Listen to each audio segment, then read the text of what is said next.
Me llamo Leonarda Guzmán. Tengo 61 años.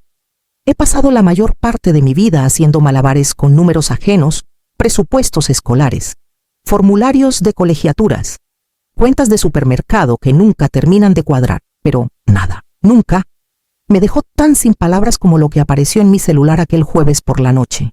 Estaba en el pasillo de los cereales en un Soriana de Querétaro, buscando una caja de avena más barata, cuando la pantalla se iluminó. Era un mensaje de mi hijo, Gabriel. Habíamos tenido roces antes, pequeños desacuerdos, nada como esto. Sus palabras golpearon como un puñetazo. No estás invitada a la boda. Adiós, perdedora.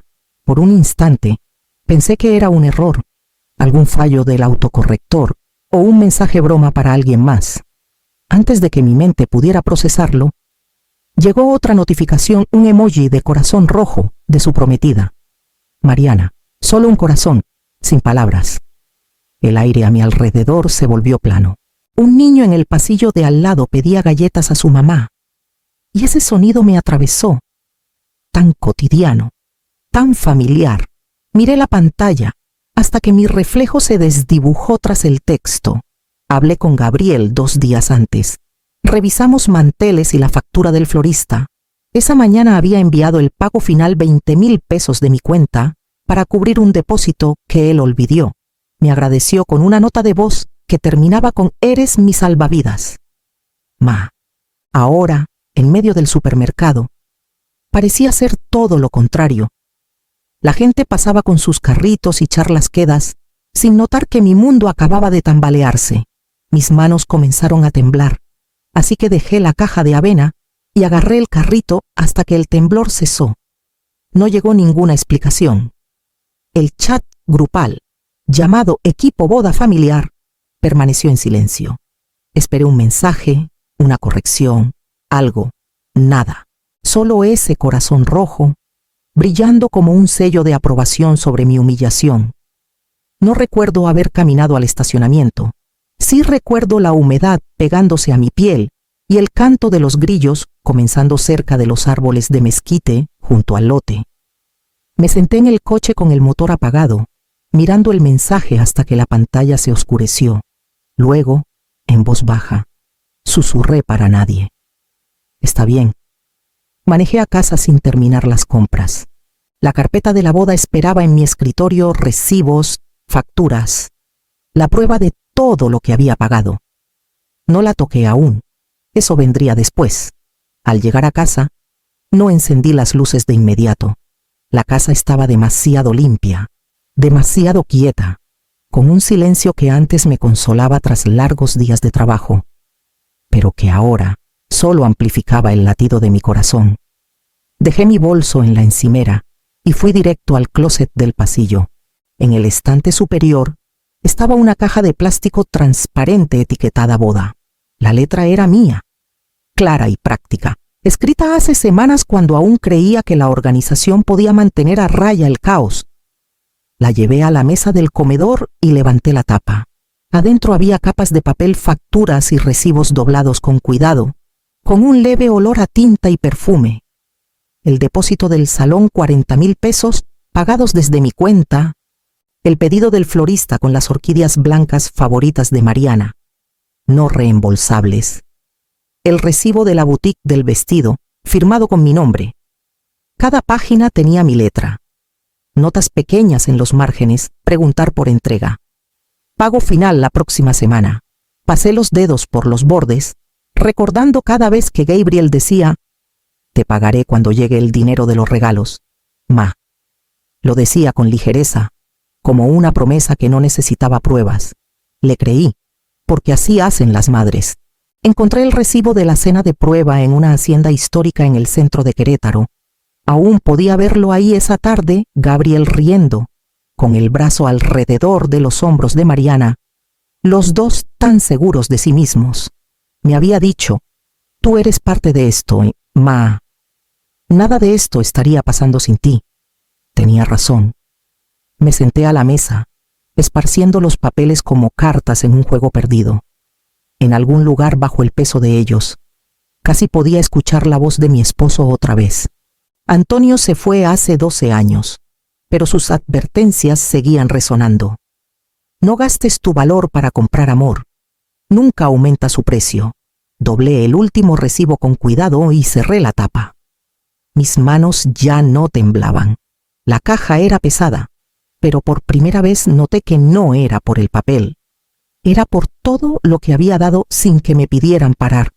A la mañana siguiente, preparé café como siempre, 2 cucharadas de azúcar, una de crema, y me senté en la mesa de la cocina con la caja a mi lado. La luz del sol bañaba los recibos como si esperaran instrucciones. No lloré, ni siquiera sentía enojo. Solo una calma firme, silenciosa, la que llega cuando dejas de esperar que pase la tormenta y decides atravesarla tú misma. Abrí mi laptop y empecé con el salón. La mujer al teléfono reconoció mi nombre de inmediato. Cuando le dije que quería cancelar, dudó. Preguntó si todo estaba bien. Dije que sí, que por fin lo estaba. Confirmó que el contrato estaba a mi nombre y procesó el reembolso en minutos. El mismo patrón se repitió con el florista, el banquetero y el fotógrafo. Cada vez que preguntaban la razón, daba la misma respuesta: cambio de planes. Para el mediodía, la boda se había deshecho en silencio, sin gritos, sin drama, solo una serie de confirmaciones amables y ajustes de calendario. La última llamada fue a la boutique de vestidos en la calle Madero. La gerente hizo una pausa al darse cuenta de que Mariana ya había ido a una prueba. Le recordé que el depósito y la autorización eran míos. Hubo un silencio largo antes de que dijera: entendido. Señora Guzmán, congelaremos las modificaciones. Le agradecí. Cerré la laptop y miré la taza vacía frente a mí. La casa estaba en silencio otra vez, pero esta vez se sentía diferente, más ligera, de alguna manera. Tomé mi celular y abrí el chat grupal, el mismo que había quedado mudo desde el mensaje de anoche. Escribí despacio, eligiendo cada palabra con cuidado, como si las tallara en piedra. Perfecto. Entonces retiraré mis pagos de la cuenta, sin emojis, sin explicaciones, solo eso. Dejé el celular boca abajo y me paré junto a la ventana, viendo cómo la luz cambiaba en el porche.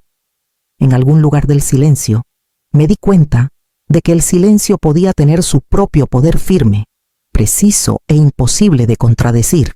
El primer mensaje llegó justo después del almuerzo. Ma, eso fue innecesario. Me pusiste en ridículo. Todos piensan que perdiste la cabeza. Las palabras de Gabriel se quedaron en la pantalla como hielo. Las leí 3 veces. Luego dejé el celular junto a la cafetera. 1 minuto después, otra notificación. Mariana había subido una foto a Instagram, su mano en una copa de champán, el anillo de compromiso brillando con el pie de foto Nuevos Comienzos. Los comentarios estaban llenos de corazones y felicitaciones, como si nada hubiera pasado. Para la noche, comenzaron los mensajes de compasión. Mi prima Rosa escribió: oye, escuché que hubo algo de drama. Las bodas son estresantes. No lo tomes a pecho. Luego, mi hermano: ¿sabes cómo es Gabriel? Déjalo que se calme antes de que hagas las cosas peor. Cada mensaje sonaba cálido en la superficie, pero tenía un filo debajo. Una advertencia silenciosa de que yo estaba convirtiéndome en el problema. No respondí a ninguno. En cambio, fui a la impresora en mi estudio, uno por uno. Imprimí cada confirmación de cancelación, cada factura marcada como cerrada o reembolsada. El sonido del papel saliendo era constante, tranquilizador. Cuando terminé, había una pila ordenada en el escritorio, una huella de papel con la verdad. Metí las páginas en una carpeta de manila y la etiqueté boda, finalizada. El clic del cajón al cerrarse se sintió definitivo, como sellar una puerta que no planeaba volver a abrir. Afuera, el cielo se volvió violeta. Ese atardecer tranquilo de Querétaro que siempre me recordaba las caminatas largas que solía dar con Antonio. En esos días, la paz era simple: 2 personas caminando a casa después de cenar. El aroma de los jazmines pesado en el aire. Ahora, la paz se veía diferente. Era una carpeta llena de pruebas, guardada a salvo en un cajón donde nadie podía torcerla o fingir que no existía. Para el fin de semana, los murmullos ya habían recorrido todas las ramas del árbol familiar. La tía Carmen llamó primero, con la voz demasiado aguda, fingiendo alegría. «Leonarda, querida, solo quería ver cómo estás». Gabriel dijo que hubo un malentendido con la boda. «Ya sabes cómo vuelan los chismes». Le dije que estaba bien y le agradecí la llamada. Esperó a que explicara, y cuando no lo hice, dijo que tenía que colgar y cortó. Una hora después, mi prima Lorena me mandó un mensaje por Facebook. «No tenías que hacerlo tan público, pobre Mariana. Está destrozada». Otro primo comentó en una de mis fotos. Algo sobre esperar que todos sanemos pronto. Era extraño cómo una historia podía reformarse tan rápido cuando te negabas a desalimentarla. Me convertí en la mamá loca que arruinó la boda. La mujer que no podía dejar crecer a su hijo. Incluso mi amiga Julia, de la iglesia, me envió un mensaje cauteloso. «Escuché que te saliste de la boda. Sé que debes estar sufriendo». Había bondad en sus palabras, pero también distancia, como si el chisme cargara una vergüenza contagiosa. No corregí a nadie, no me defendí. Seguí con mis rutinas café, caminatas matutinas, cuidar el pequeño jardín de bugambilias que Antonio plantó hace años. Por primera vez en mucho tiempo, no sentía la necesidad constante de explicar o disculparme. El silencio, que antes era insoportable, comenzó a asentarse de forma diferente dentro de mí. Había pasado años suavizando momentos incómodos, comprando paz a mi propio costo.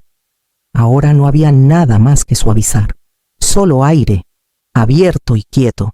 Ese domingo por la noche, me senté en el porche con un libro que nunca abrí, escuchando el leve zumbido de los grillos y pensando que el silencio verdadero, tal vez, no era soledad después de todo.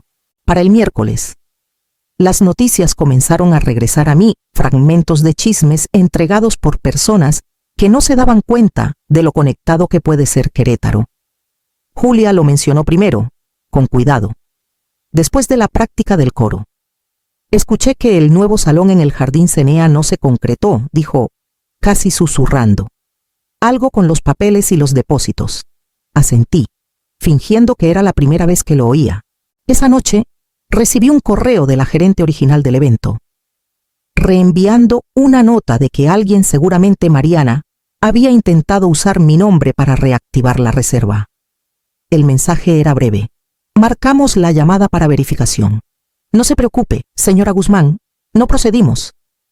El florista, un señor mayor llamado Rafael que conocía a Antonio de años atrás, llamó después. «Leonarda», dijo con suavidad, «tu futura nuera pasó por la tienda ayer. Intentó hacer otro pedido con tu cuenta. No quise avergonzarla, pero tuve que negarme. Pensé que debías saberlo». Su tono cargaba lástima. Del tipo que duele porque es sincera. Le agradecí, colgué y miré la pared de la cocina hasta que el zumbido del refrigerador llenó el silencio. 2 días después, la boutique del centro congeló el pedido del vestido. Las modificaciones estaban a medias, pero el cheque de Mariana rebotó, y cuando intentó usar mi nombre otra vez, la dueña llamó para confirmar autorización. Le dije con calma que no aprobaba más pagos. Para entonces, no tomó mucho tiempo para que todo lo demás se deshiciera. El banquetero se retiró. La planeadora renunció.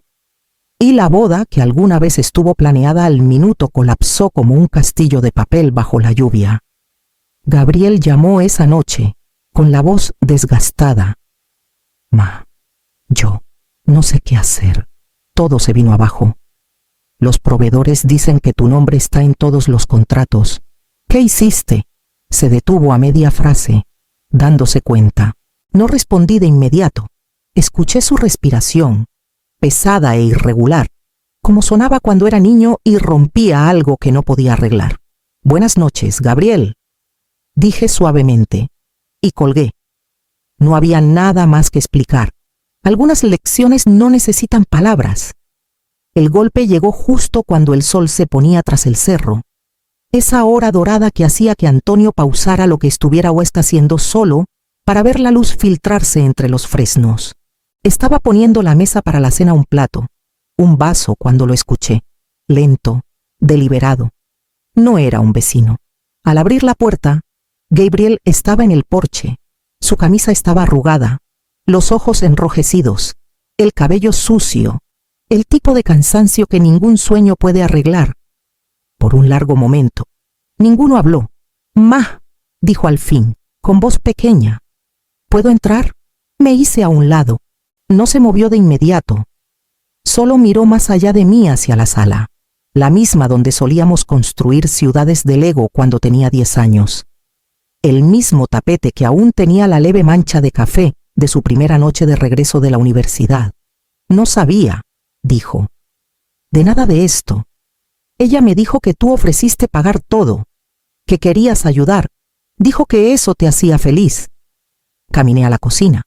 Saqué la carpeta del cajón y la puse en la mesa. La misma carpeta de manila etiquetada boda, finalizada. No dije nada. La abrió despacio, hojeando los recibos, las facturas, los estados de cuenta. Sus hombros cayeron con cada página. Me mintió a mí también. Susurró. Cuando el salón la llamó por la verificación, entró en pánico. Ahí fue cuando me dijo que no podía seguir. Se fue ayer por la mañana. Empacó sus cosas y regresó con sus papás. Se hundió en la silla, codos en la mesa, rostro en las manos. Me quedé junto a la encimera, brazos cruzados ligeramente, ya no enojada, solo cansada. Después de un rato, levantó la mirada. Debí preguntar, debí saber que no debía creerle. Lo detuve con un gesto silencioso. «Creíste lo que era más fácil», dije. «Eso hace la gente cuando la verdad cuesta más». Asintió, con lágrimas formándose pero sin caer. Recogí los papeles en la carpeta y la deslicé hacia él. «Guárdalos», dije. «Necesitarás recordar que es real». Los grillos comenzaron afuera y la última luz se desvaneció por la ventana, tiñendo todo de ámbar y arrepentimiento. 2 días después de esa noche en el porche, Gabriel llamó otra vez. Su voz estaba firme esta vez, demasiado firme, como si la hubiera ensayado. Dijo que aún planeaba casarse con Mariana, pero ahora sería una ceremonia sencilla en el registro civil. Sin flores, sin cena, dijo. Solo nosotros. Pero necesito ayuda, Emma. Solo un préstamo. Te pagaré. Por un momento, casi dije que sí, como siempre lo había hecho, por costumbre, por ese reflejo que las madres nunca desaprenden del todo. Pero algo dentro de mí se mantuvo firme. Está bien, le dije. Si es un préstamo, lo haremos como debe ser. Esa noche, me senté en el escritorio donde Antonio solía hacer nuestros impuestos y escribí un acuerdo simple: la cantidad, el plan de pago, una fecha cada mes, una tasa de interés modesta, lo justo para recordarle que no era un favor. Imprimí 2 copias y las puse lado a lado en la mesa de la cocina. Gabriel vino a la mañana siguiente, con ojos cansados pero más claros que antes. Leyó cada línea, asintió y firmó ambas páginas sin dudar. Yo también firmé. Luego doblé su copia con cuidado y se la entregué. «Son 2,000 pesos», dije, abriendo mi laptop. «Suficiente para la licencia, un vestido sencillo y una cena modesta. Eso es todo». Tragó saliva, con voz baja. «Gracias». Transferí el dinero mientras él miraba. Luego cerré la pantalla. El sonido de la laptop al cerrarse se sintió final, como el clic suave de una puerta cerrándose entre versiones antiguas y nuevas de nosotros. Después de que se fue, me quedé en el fregadero, con el olor a café aún en el aire, y me permití respirar. No era perdón, todavía no. Pero era el primer límite que no dolía al trazar. La invitación llegó una semana después, por correo electrónico, no por correo un detalle disfrazado de cortesía. Cena familiar para celebrar el nuevo comienzo, decía. Sin mención de la ceremonia en el registro, sin disculpas, solo una formalidad educada envuelta en evasión. Miré el mensaje un rato. Luego di clic en rechazar. Aún así, no podía ignorar el tirón de algo inacabado. Esa noche, fui al cajón bajo mi impresora y saqué 2 cosas: el recibo del antiguo salón de eventos, 40,000 pesos, impreso en papel grueso, con mi nombre claro en la parte superior, y el acuerdo de préstamo firmado por Gabriel. Los llevé a una pequeña tienda en el centro que enmarcaba fotos y certificados. La mujer detrás del mostrador, de cabello gris y eficiente, pasó los dedos por los bordes. ¿Los quieres juntos?, preguntó. Sí, dije, uno detrás del otro. Cuando estuvo listo al día siguiente, el marco brillaba bajo su cristal, con bordes plateados pulidos. Lo envolví con cuidado en papel de seda y lo puse en una caja de regalo forrada de papel aluminio plateado. El papel reflejaba la luz cuando sellé los bordes. Se veía elegante, intencional. Esa noche, arreglé que lo entregaran al restaurante 10 minutos antes de que comenzara la cena. Imaginé al mesero llevándolo a la mesa donde Gabriel y Mariana estaban rodeados de familia tía Carmen, primos, amigos, rostros ansiosos por dejar atrás el escándalo que nadie se atrevía a nombrar. Más tarde esa noche, recibí un mensaje de Lorena, corto y sin aliento: Leonarda. Todos lo vieron. El recibo, el contrato. La sala se quedó en silencio. Otro mensaje siguió, de la tía Carmen. Eso fue algo, tal vez necesario. Dejé el celular, imaginando el marco apoyado contra un jarrón de rosas baratas, el papel plateado roto, la verdad expuesta en el centro de la mesa. Por primera vez, desde que empezó la boda, no me sentí superada en número. Me sentí vista. El invierno llegó suave ese año, del tipo que se asentaba en Querétaro, sin nieve, pero con un silencio que se sentía casi purificador. Los árboles de mi calle estaban desnudos, sus ramas delgadas contra el cielo pálido. La mayoría de las noches eran tranquilas, estables, predecibles de una manera que no había conocido en años. Cada mes, puntualmente el día 3, aparecía un pequeño depósito en mi cuenta. La nota siempre decía lo mismo: pago, acuerdo, sin mensajes, sin explicaciones, sin llamadas, solo un reconocimiento silencioso. La primera vez que lo vi, sentí un destello de algo incierto, tal vez duelo, mezclado con alivio. Para el 5.º pago, solo sentía calma. La familia ya no llamaba. Las invitaciones navideñas pasaban de largo mi dirección. Los cumpleaños se iban sin tarjetas y, sin embargo, el silencio ya no se sentía como castigo. Era espacio, aire para respirar. Una noche, mientras el atardecer se extendía por el patio, salí al porche con una taza de té. El aire traía ese leve dulzor de humo de leña y viento del río.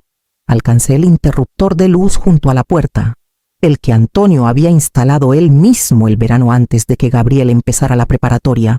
La bombilla parpadeó. Luego brilló firme, la misma luz que alguna vez los guió a casa después de prácticas tardías y viajes por carretera. Ahora brillaba solo para mí. Me apoyé en el barandal, escuchando el leve zumbido de los grillos a lo lejos en la calle. La calle estaba quieta, el cielo pasando de ámbar a gris. Esta luz ya no es para esperar, dije en voz baja. Es para la paz, adentro. El reloj marcaba constante, afuera. La luz seguía encendida, suave, cálida y suficiente.